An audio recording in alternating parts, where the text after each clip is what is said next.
Hello, Laura here with the Handmaidens, and today I am sharing a very old-fashioned craft that I just picked up, and I'm not going to even attempt to teach you how to do it because I'm not very good at it yet, but what I do want to do is share the moronic mistake I made when I started so that maybe it could help somebody else who's starting out and saying, "What the hell did I do?" Which is what I did.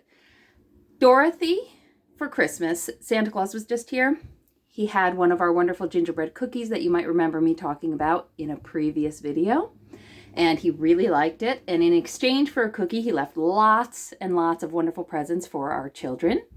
And Dorothy, who is a crafting queen, was left tons of books on different sorts of crafts.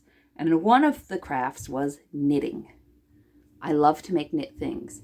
But up until this point in my life, I've only made knit things with looms.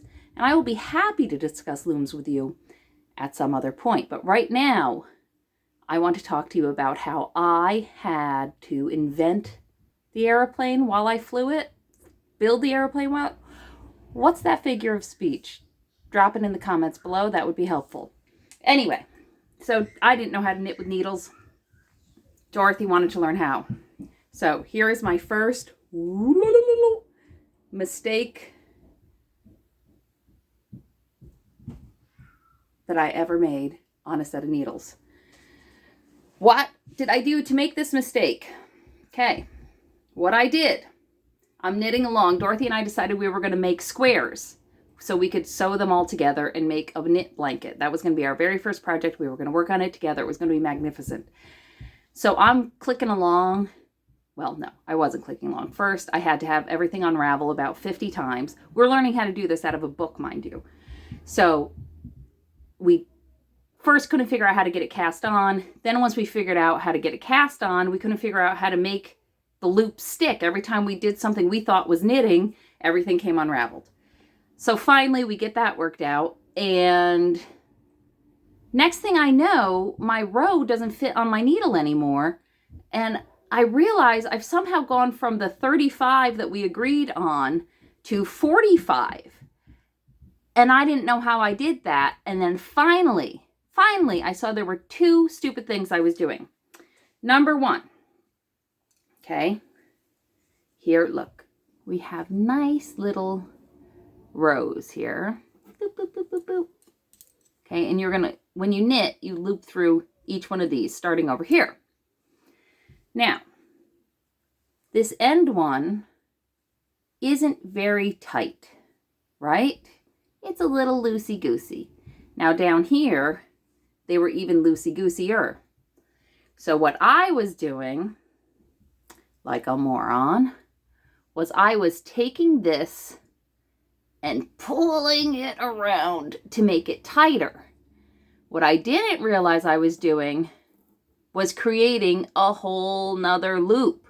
So this is how I was stupidly adding on extra rows and messing up my whole project.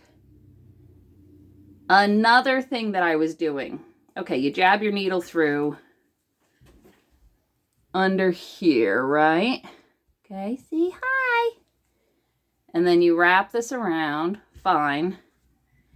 Now what I was doing, when you're supposed to pull this through, loop, I was grabbing other crap, other threads from underneath and behind, and ending up with more than one on my hook, on my needle, before I let go.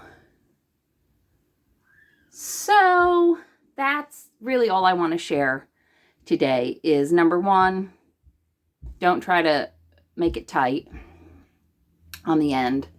And number two, watch out what you're pulling through when you knit, because you really only want to loop it around and wiggle out with just the one.